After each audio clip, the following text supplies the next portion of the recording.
Sina ko na luna de Abril, nos está visita diferente media de Aruba para assim informar o pueblo que nos está buscando voluntário novo. Essa aqui é um lugar no momento aqui para sobra na luna de Mei, nós temos training básico que consiste de 10 à noite total. Essa aqui é o momento que uma pessoa quer vir voluntário na ultrassom, esta volta training aqui e na parte final esta faz estágio de 6 horas total e no momento que a pessoa finaliza tudo isso aqui, esta vira oficialmente mentor cerca de nós.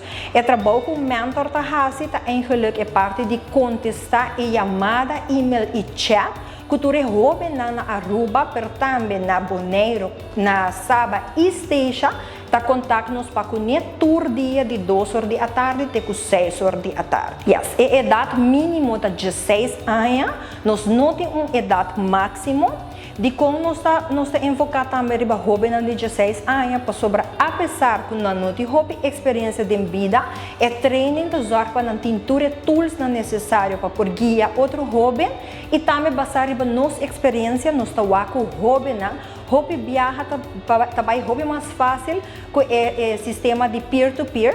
Eu sei que é mais cerca na idade de pessoa que está dando uma ajuda, mais fácil etapa não por aí na mesma maneira deve ser. É total de 26 módulos, pensei também a pessoa está mentor cerca de nós e não voluntário, para botar voluntário não consiste hobby, botar voluntário anywhere, pero no momento que botar training assim extensivo, pero também assim hobby tools, botar quase profissional com diploma, desde o dia 6 nós chamamos nos mentor. É mínimo 2 horas para semana.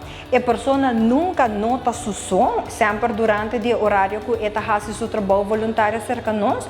E por escolher, por exemplo, de 2 para 4 ou de 4 para 6, e sempre tem uma outra pessoa que está junto com ele. Mas tem gente que, por exemplo, está mais fácil para fazer on the way, que é semana sim, semana não. Você também está welcome cerca de nós. E dor que o telefone para o está abrir tour dia, que é uma pessoa que quizás de semana não pode, de weekend também por fazer isso aqui.